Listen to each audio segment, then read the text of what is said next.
الحمد لله والصلاة والسلام على رسول الله أما بعد أعوذ بالله من الشيطان الرجيم بسم الله الرحمن الرحيم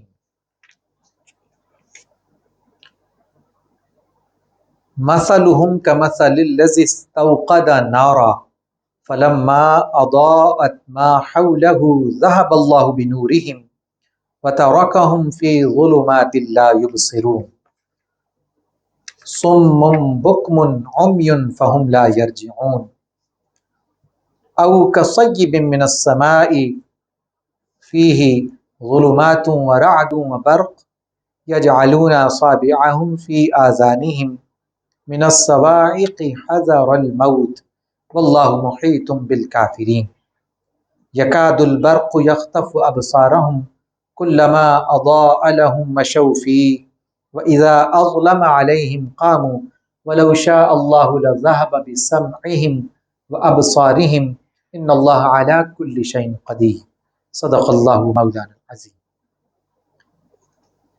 قابل قدر سامعین حاضرین،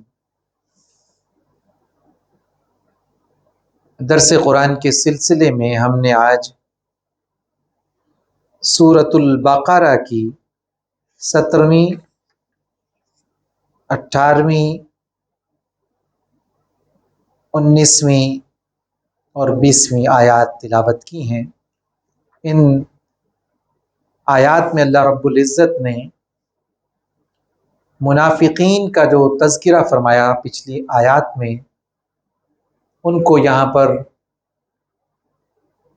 کمپائل کرتے ہوئے ارشاد فرمایا مثلہم۔ دیکھیے، مثل اور مثال یہ اردو میں استعمال ہوتے ہیں، اور جب بھی ان لفظوں کے ساتھ لکھے جاتے ہیں تو اس سے مراد مثال ہی ہوتی ہے۔ مثلہم، ان کی مثال، کا جیسے مثل الذی، ان کی مثال اس شخص کی طرح ہے، الذی استوقد نارا، جس نے آگ کو روشن کیا۔ آگ کو روشن کرنے والے کی مثال اس لیے دی کہ عام طور پر آگ جو ہے اس دور میں روشنی کے لیے روشن کی جاتی تھی۔ مثال کے طور پر مشعل روشن کی جاتی تھی تو وہ اس سے مقصود یہی ہوتا تھا کہ گھر میں روشنی ہو جائے۔ تو عام طور پر بندہ آگ روشن کرتا ہی اس لیے تھا کہ گھر میں یا تو کچھ پکانا ہوتا ہے، یا زیادہ تر پکانے سے ہٹ کر آگ کو جب پوری الاؤ کے ساتھ روشن کیا جاتا تو مقصود گھر میں روشنی کرنا ہوتا تھا۔ فرمایا مثال ان منافقوں کی ایسی ہی ہے جیسے کسی شخص نے آگ کو روشن کیا، فلما، تو جب، فلما کا مطلب قرآن میں جب بھی آئے گا، یہ پہلی بار آیا، جب بھی آئے گا اس کا مطلب تو جب، فلما، تو جب، اضاءت، اب دیکھیے اضاءت یہ زو سے ہے، اور اردو میں بھی استعمال ہوتا ہے زو فشاں، ٹھیک ہے، فلاں جو ہے وہ شخص، اس کا نام ضیاء الحق، جیسے ہمارے ایک صدر بھی گزرے، ضیاء، زو، اس کا مطلب ہوتا ہے روشنی۔ فلما اضاءت، جب روشن ہو گیا، ما حولہ، اب دیکھیے یہ لفظ ماحول اردو میں استعمال ہوتا ہے، عربی لفظ ہے، اردو میں استعمال ہوتا ہے ماحول، جو ہم کہتے ہیں نا اس کی سراؤنڈنگز میں، انوائرمنٹ میں، تو جو انوائرمنٹ استعمال ہوتا ہے یہ ماحول اردو میں بھی استعمال ہوتا ہے۔ آج آپ کے گھر کے اطراف میں ماحول کیسا رہا، یا پاکستان کے فلاں شہر کا ماحول کیسا ہے، ماحول، ماحول کا مطلب ارد گرد۔ فلما اضاءت ما حولہ، جب اس کا ماحول روشن ہو گیا، یعنی اس کا ارد گرد روشن ہو گیا آس پاس، ذہب اللہ بنورہم، اب انہوں نے اپنے تئیں یہ آگ روشن کی، مگر آگ کا ایک کام تو ہے روشنی کرنا، لیکن کبھی کبھی یہ آگ جب آنکھوں کو پڑ جائے تو کیا ہوتا ہے، بندے کی بینائی جاتی رہتی، یا اچانک جب شعلہ ایک بڑا بھڑکتا ہے نا، مجھے یاد ہے کہ ایک دفعہ میری آنکھ کا ایک آپریشن تھا تو میرے ساتھ والے بیڈ پر ایک شخص آیا تو اس کی آنکھ بالکل لال گوشت کی طرح ہوئی تھی. تو پوچھا گیا کیا ہوا؟ کہنے لگا جی کہ میں واپڈا میں کام کرتا ہوں تو ایک جگہ پر میں تار لگانے لگا تو اچانک اتنا بڑا سپارک ہوا کہ جس کے بعد میری آنکھیں بند ہو گئی، اور جب میں نے کھولی تو وہ بالکل لال آنکھ ہو گئی تھی. تو اتنا بڑا وہ صدمہ تھا کہ اس کی ایک آنکھ جاتی رہی. یعنی اچانک جب بہت زیادہ آگ کا شعلہ لپکے نا تو وہ کیا کرتا ہے؟ قرآن کہتے ہیں ذہب اللہ بنورہم، کہ منافقوں نے اپنے تئیں تو بڑا کوئی روشن کام کیا تھا، تو ہوا کیا ان کے ساتھ؟ ذہب اللہ بنورہم، اللہ نے ان کی آنکھیں اچک لی، اللہ ان کا نور لے گیا. وَتَرَكَهُمْ فِي ظُلُمَاتٍ، اب ان کو چھوڑ دیا. ترک کرنا کیا ہوتا ہے؟ چھوڑ دینا. وَتَرَكَهُمْ، اور انہیں چھوڑ دیا. فی ظلمات، ظلم کا مطلب ہوتا ہے اندھیرا، ظلمات اندھیرے. فی ظلمات، ان کو اندھیروں میں چھوڑ دیا. لا یبصرون، اب انہیں نہیں کچھ دکھے گا.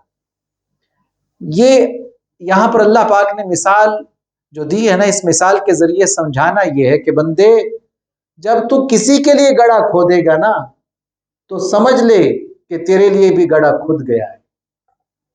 منافقوں کی ساری علامتیں بیان کی کہ تو ادھر بھی کہتا ہے میں تیرا ہوں، ادھر بھی کہتا ہے میں تیرا ہوں.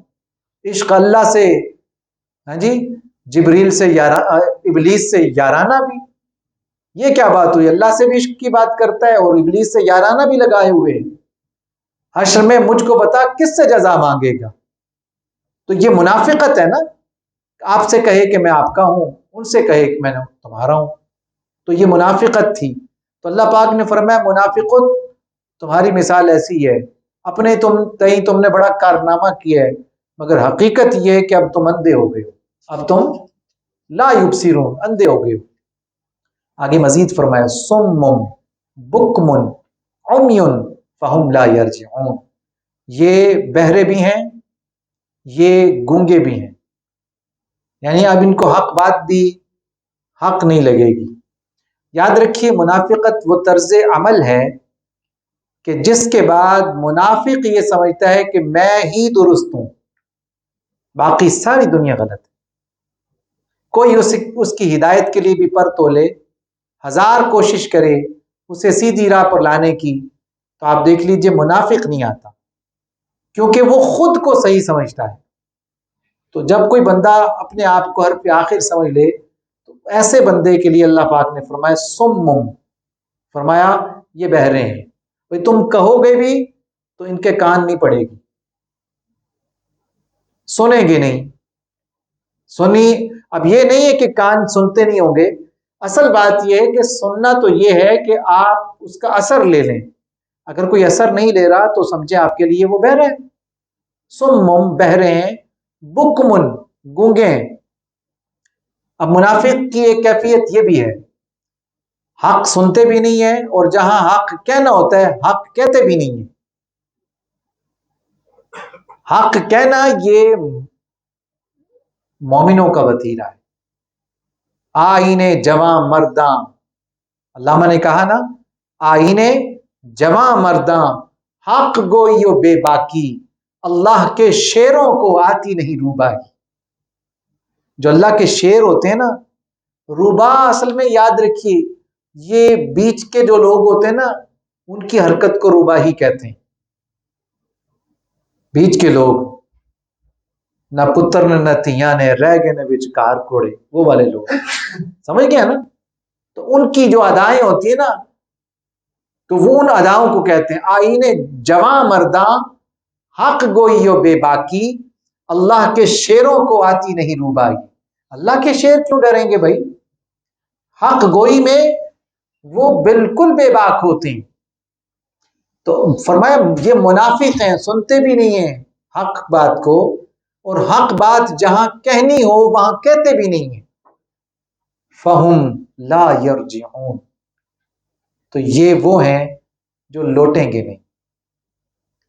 یہ پھر اللہ کا عذاب ہے ان لوگوں کے لیے جو منافقت کو اپنائے ہوتے ہیں، حق بات نہ سننے کے لیے تیار ہوتے ہیں اور نہ حق بات کہنے کو تیار ہوتے ہیں.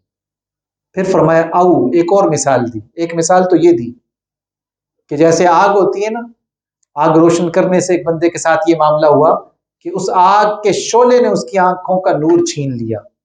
اگلی بات، او کصیب من السماء، یا پھر اس کی مثال ایسی ہے کہ جیسے زور کا آسمان سے می برس رہا ہو، من السماء فیہ ظلمات و رعد، جس بادل میں جو ہے اندھیرے بھی ہوں، گرج بھی ہو، و برق، اور بجلی بھی ہو.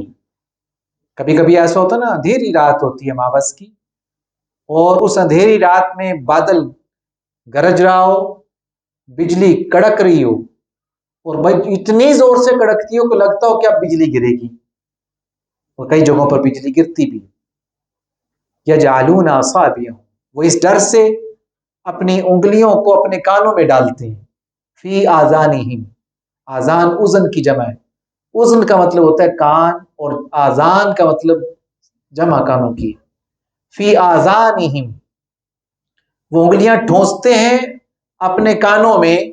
من الصواعق حذر الموت، وہ جو کڑک ہے نا اس کے ڈر سے کہ کہیں موت نہ آ جائے.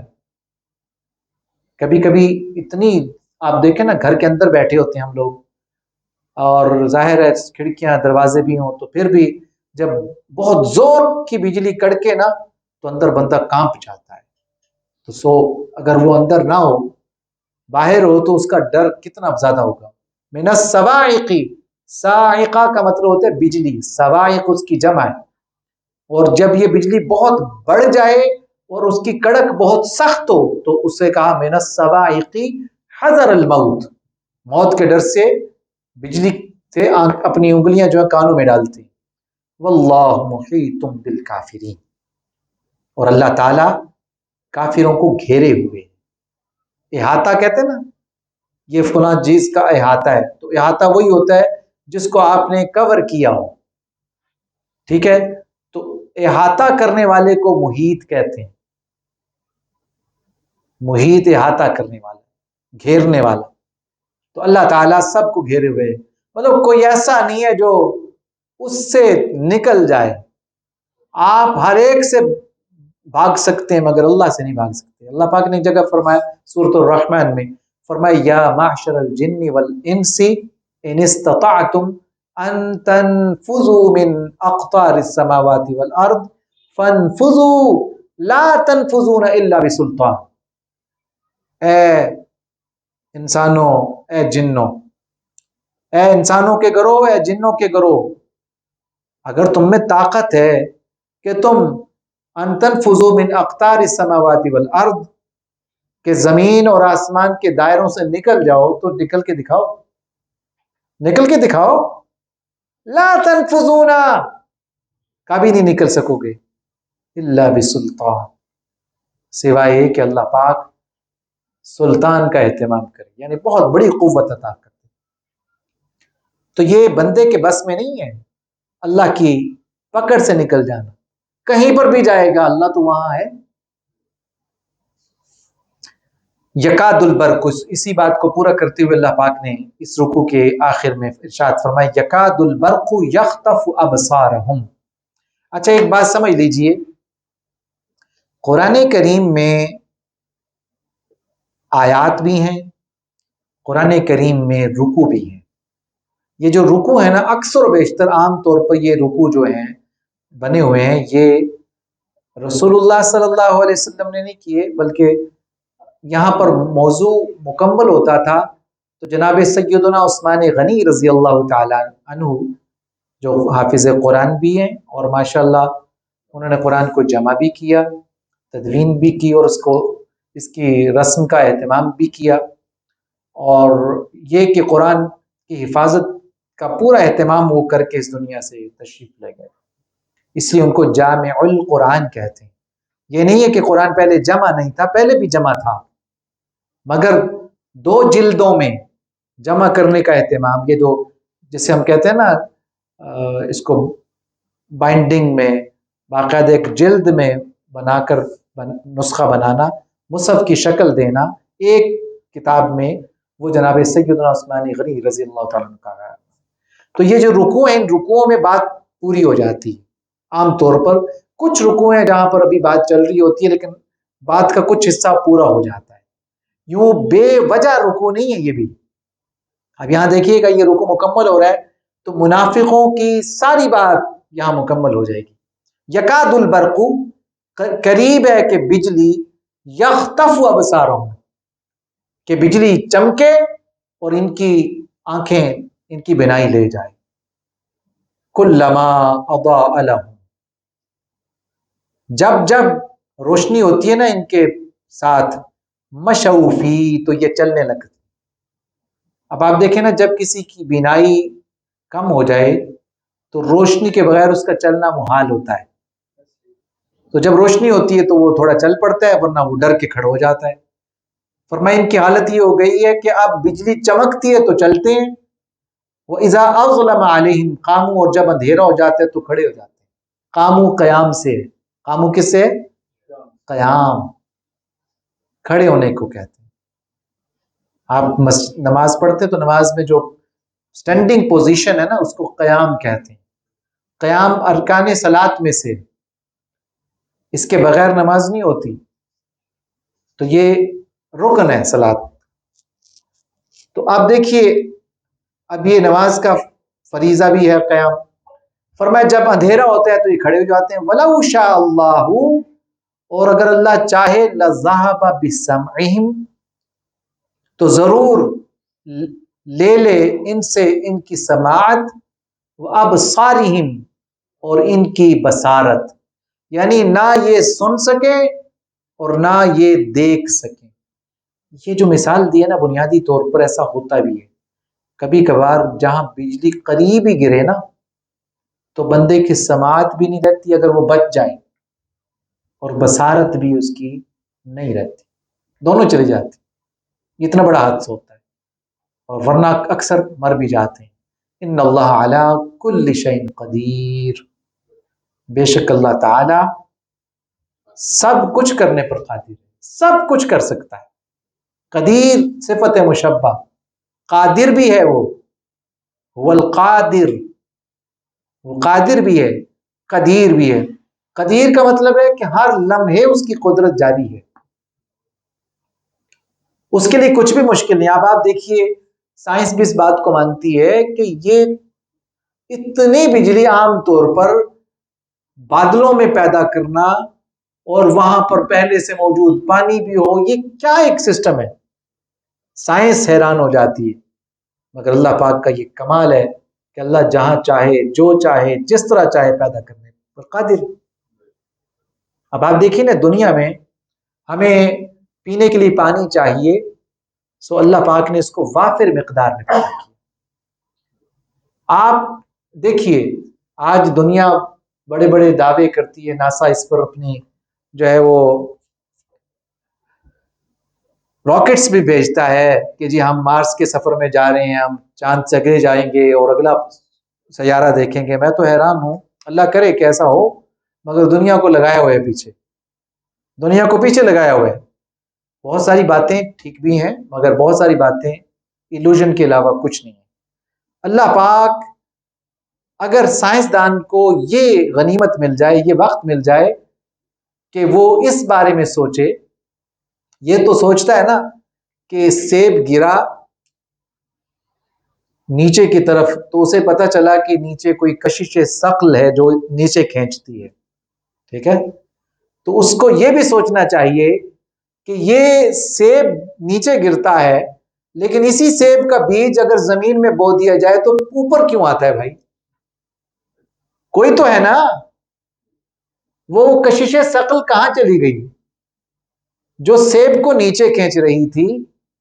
اب وہی زمین ہے، اس کشش ثقل نے اس پودے کو نیچے کیوں نہ کھینچا؟ کوئی ہے جو اوپر سے نیچے بھی گراتا ہے اور نیچے سے اوپر کو بھی نکالتا ہے۔ کوئی تو ہے جو نظام ہستی چلا رہا ہے، وہی خدا ہے جو دن کو رات اور رات کو دن بنا رہا ہے، وہی خدا ہے۔ تو یہ جو لفظ ہے نا کہ کوئی شے کیا ہے، یہ اس کا موضوع سائنس ہے، سائنس اس کو موضوع بناتی ہے کہ یہ کیا چیز ہے، مگر یہ کیوں ہے اس پر اگر توجہ کی جائے تو بندہ سائنس سے نکل کر خدا کی معرفت میں پہنچ جاتا ہے۔ یہ بہت بڑا ذریعہ ہے، علم انسان کے لیے دریچے وا بھی کرتا ہے، اور اگر یہی علم انسان محض دنیا کے فلسفوں میں ہی الجھا رہے تو انسان لفظوں کے گورکھ دندے سے نکل نہیں سکتا۔ تو جب بھی اللہ کریم علم بخشے تو دعا کیا کریں کہ اللہ اے میرے پاک پروردگار اس علم سے مجھے معرفت عطا فرما، اس علم سے مجھے ہدایت عطا فرما، اس علم پر مجھے عمل کرنے کی توفیق عطا فرما۔ اسی لیے رسول اللہ صلی اللہ علیہ وسلم ایک دعا فرماتے تھے، آپ بھی چاہیں تو اس کو اپنی دعاؤں میں شامل کر لیں۔ حضور صلی اللہ علیہ وسلم ایک دعا فرماتے تھے، اللہم انی اسألک علما نافعا، اے اللہ میں تجھ سے علم نافع مانگتا ہوں، میں تجھ سے علم نافع مانگتا ہوں۔ اور ایک دعا پناہ کی بھی مانگتے تھے، اللہم انا نعوذ بک من علم لا ینفع، اے اللہ میں تیری پناہ میں آتا ہوں اس علم سے جو میرے کسی کام نہ آ سکے، جو میرے لیے نافع نہ ہو۔ تو ہم اگر غور کریں تو ہمارے ہاں دنیا میں اکثر و بیشتر علم نافع نہیں، نافع علم بندے کو خدا تک لے جاتا ہے، خدا کی معرفت عطا کرتا ہے۔ تو یہی وجہ تھی کہ جب تک دنیا میں ہمارے نظام تعلیم میں نافع علوم تھے تو ہم اللہ کی معرفت حاصل کرتے تھے، اور مسلمانوں نے وہ کارنامے جو ہیں وہ سر انجام دیے جو آج مسلمان نہیں کر رہے۔ تو ہمیں غیر نافع علوم میں الجھا دیا گیا۔ اللہ تعالیٰ ہم سب کو قرآن کی معرفت بخشے اور قرآن کے ذریعے سے علم نافع عطا فرمائے۔ وآخر دعوانا ان الحمد للہ رب العالمین۔ اللہم صلی وسلم وبارک علی سیدنا و مولانا محمد معدن الجود والکرم۔ یا ربنا یا رب العالمین، آج کی اس نشست میں ہم نے جو قرآنی آیات پڑھی، ان کا جو علم ہم نے حاصل کیا ہے، الہی اس علم کو ہمارے لیے نافع بنا دے، الہی ہمارے ایمان کو خوب جلا بخش دے، ہمارے اندر باہر اپنا نور پیدا فرما، ہمارے دائیں بائیں نور پیدا فرما، ہماری ہر ظلمت کو دور فرما، قرآن کے نور سے ہمارے سینوں کو، ہمارے قلوب کو، ہمارے اذہان کو، ہماری بصارت کو پر نور فرما دے۔ الہی ہمارے بزرگوں کی خیر فرما۔ الہی یا رب العالمین، ہمارے نہایت محترم پروفیسر جمیل صاحب نے قرآن پاک کے علم کی جو شمع روشن کی ہے اور انہوں نے اپنا کردار ادا کر دیا ہے، انہوں نے یہ شمع روشن کر دیا ہے، یا رب کریم اس شمع کو یوں ہی جلتے رہنے کی، روشنی دینے کی توفیق عطا فرما۔ یا رب العالمین ہمیں خود بھی قرآن کے نور سے فیضیاب ہونے کی توفیق عطا فرما، اور اپنے احباب، اپنے بچوں کو بھی اس طرف راغب کرنے کی توفیق عطا فرما۔ الہی یہ نور ہمیں معلوم ہے کہ تیرے پیارے محبوب صلی اللہ علیہ وسلم نے فرمایا کہ قبر میں بھی کام آتا ہے اور حشر میں بھی کام آتا ہے۔ دنیا کا کوئی علم ایسا نہیں ہے جو آپ کو قبر میں کام دے گا، کوئی علم ایسا نہیں ہے جو حشر میں کام دے گا۔ ایک قرآن کا علم ایسا ہے جو آپ کو قبر میں بھی کام دے گا اور حشر میں بھی کام دے گا۔ نہ صرف کام دے گا بلکہ حضور نے فرمایا کہ بروز محشر قرآن شفاعت فرمائے گا، بشری صورت میں آ کر اللہ کی بارگاہ میں عرض کرے گا، مولا یہ مجھے پڑھتا تھا، مولا یہ مجھ سے محبت کرتا تھا، تو مجھے جنت میں بھیجے گا تو اس کو بھی جنت میں بھیجے گا۔ تو یہ شفاعت کا ذریعہ اللہ پاک ہم سب کو قرآن سے محبت عطا فرمائے، اور یہ روشنی، یہ شمع چلتی رہے۔ اللہ پاک قبول فرمائے۔ صلی اللہ تعالی علیہ خیر خلق محمد۔